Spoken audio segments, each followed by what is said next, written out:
নতুন বছর আসলে আমরা অনেক রেজুলেশন বানাই, অনেক গোল সেট করি, কিন্তু কিছুদিন পরই আমরা সেই মোটিভেশন হারিয়ে ফেলি। তার প্রধান কারণ হলো আমরা আমাদের ফোকাস ধরে রাখতে পারি না। চারিপাশে এত বেশি ডিস্ট্রাকশন যে আমরা ভুলেই যাই আমাদের আসল গোল কি ছিল।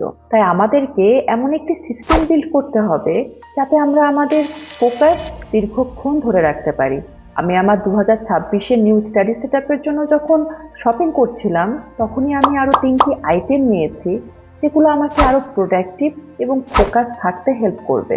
আজকের ভিডিওতে আমি আপনাদেরকে দেখাবো সেই 3টি আইটেম এবং শেয়ার করব এগুলো কিভাবে আমাকে ফোকাস এবং প্রোডাক্টিভ রাখবে।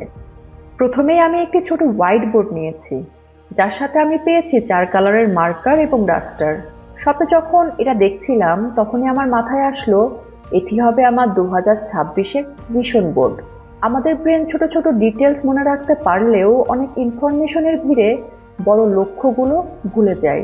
আর অনেক ইনফরমেশন ব্রেনকেও হ্যাং এবং স্লো করে দেয়। তাই এই হোয়াইট বোর্ডটিতে আমি আমার পুরো সপ্তাহের এবং মাসের মেন গোলগুলো লিখে রাখবো এবং ট্র্যাক করব আমার কাজের প্রোগ্রেস। বোর্ডটি এমন জায়গায় রাখবো যেন আমার চোখের সামনে থাকে এবং আমাকে মনে করিয়ে দেয় যে আমার গোলগুলো কি ছিল, হাতে কতটুকু সময় আছে এবং আমাকে কি করতে হবে। যারা স্টুডেন্ট তারা কোন সাবজেক্ট পড়বে, কোন টপিক কভার করবে, সেগুলো এরকম একটি হোয়াইট বোর্ডে লিখে টেবিলের সামনে রেখে দিতে পারো। এরপর আমি নিয়েছি একটি ছোট নোটবুক। এটা ইজিলি আমি সব সময় ক্যারি করতে পারবো এবং এই নোটবুকটিতে আমার ডেইলি টু ডু লিস্টগুলো লিখে রাখবো।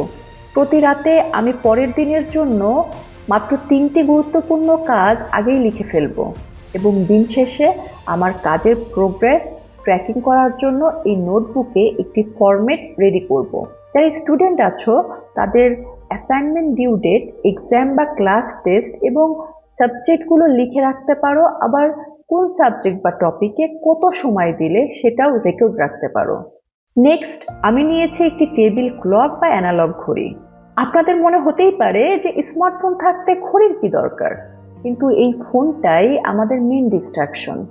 পড়া বা কাজের সময় একটি নোটিফিকেশনই যথেষ্ট আমাদের মনোযোগকে নষ্ট করে দেওয়ার জন্য। ফোন একবার হাতে নিলে স্ক্রল করতে করতে যে ঘন্টা কিভাবে পার হয়ে যায় আমরা বুঝতেও পারি না। তাই সময় দেখার জন্য এবং অ্যালার্ম সেট করার জন্য আমি আমার ফোনকে রিপ্লেস করেছি এই ছোট টেবিল ক্লক দিয়ে। এটি ডিপ ওয়ার্ক সেশনে ফোকাস ধরে রাখতে আমাকে অনেক হেল্প করবে। তো এই ছিল প্রোডাক্টিভ থাকার জন্য 3টি সিম্পল টুলস। আসলে 2026 সালকে সফল করতে কোনো দামি গ্যাজেটের দরকার নেই, শুধু দরকার ছোট ছোট কিছু স্মার্ট পরিবর্তন। নিজের দিনকে সঠিকভাবে প্ল্যান করুন, ভালো হ্যাবিট বিল্ড করুন এবং নিজের জন্য সঠিক সিস্টেম তৈরি করুন। দেখবেন আপনার ফোকাস এমনিতেই বাড়ছে। আপনি কোনটি ব্যবহার করেন, নোটবুক, হোয়াইট বোর্ড, ঘড়ি নাকি 3টি? কমেন্টে অবশ্যই জানাবেন। আর চাইলে আমার আগের নিউ স্টেশনারি সেটআপ 2026-এর ভিডিওটি দেখে নিতে পারেন। এরকম আরো ভালো ভালো স্কুল সাপ্লাই ও স্টাডি টিপস পেতে সাবস্ক্রাইব করো আমাদের ইউটিউব চ্যানেলটি।